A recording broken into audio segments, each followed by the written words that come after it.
স্বপ্না বর্মনের বিরুদ্ধে ক্ষমতার অপব্যবহারের অভিযোগ, নিজের বাড়িতে নিজেরাই আগুন লাগিয়েছে এমনটাই বিস্ফোরক অভিযোগ করা হচ্ছে প্রতিবেশীদের পক্ষ থেকে। আপনাদের জানিয়ে রাখি, বিশদে জানবো এই ঘটনা সম্পর্কে। আমাদের সঙ্গে রয়েছেন আমাদের প্রতিনিধি সুজিত দে। সুজিত, কি জানতে পারা যাচ্ছে? কিন্তু গতকাল রাতে কিন্তু স্বপ্না বর্মনের বাড়িতে কিন্তু অগ্নিকাণ্ড ঘটে। সেই কারণে ঘটনাস্থলে কিন্তু ফায়ার ব্রিগেড যায়, পুলিশ ঘটনাস্থলে পৌঁছায়, সেখান থেকে কিন্তু নিয়ন্ত্রণে আনে আগুন। তারপরে থেকে কিন্তু আজ সকাল থেকে কিন্তু তার এলাকার লোকের দাবি যে তার বাড়িতে নিজেরাই আগুন জ্বালিয়ে দিয়েছে, সেটা আগুন জ্বালিয়ে দিয়েছে এটাই কিন্তু দাবি করছে এলাকার লোক।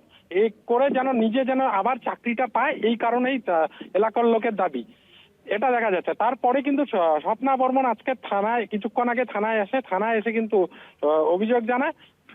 সেটা কিন্তু যে কিভাবে আগুন লাগলো সেটা কিন্তু ফরেনসিক টিম কিন্তু তার বাড়িতে যাবে, গিয়ে কিন্তু স্বপ্না বর্মনের এই মুহূর্তে কি অভিযোগ, কারা লাগিয়েছিল তার বাড়িতে আগুন? সে কিন্তু নাম সেইভাবে বলেনি। এলাকার লোক, তাদের উপরে কিছু লোক চড়াও হয়, এই কথাই কিন্তু বলছে যে কে বা কারা কিন্তু আমার বাড়িতে আগুন লাগিয়ে দিয়েছে, এই কথা কিন্তু বলে। তাছাড়া কিন্তু দেখেনি যে কে আগুন লাগিয়েছে, সেই কথা কিন্তু বারবার কিন্তু স্বপ্না বর্মন বলছে। কিন্তু তার কারণ হচ্ছে যে তিনি ভোটে দাঁড়িয়েছে, ভোটে দাঁড়ানোর পরে যখন হেরে যায় তারপরেই কিন্তু তার সাথে এই ঘটনা ঘটছে।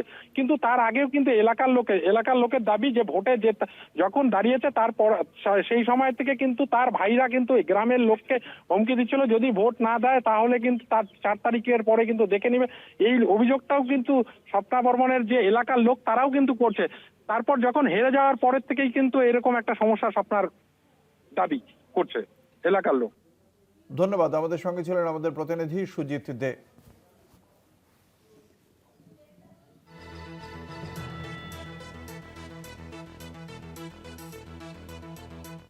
আমরা 8 বছর ধরে দেখছি, ওগুলো নতুন ড্রামা কিছু না। কালকে যে ঘটনাটা ঘটেছে রাত্রেবেলা, সে সময় ওদের প্রচণ্ড খারাপ ছিল, প্রচণ্ড খারাপ।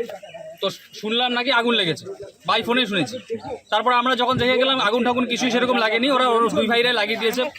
এটা হচ্ছে ওদের হচ্ছে মানুষের সিম্পেথি পাওয়ার জন্য সোশ্যাল মিডিয়ায়, কারণ সোশ্যাল মিডিয়াটাকে এখন স্বপ্না বর্মন বেশি খাটছে। তার মূল কারণ হচ্ছে চাকরিটা যাতে সে ফেরত পায়, এটাই মূল কারণ।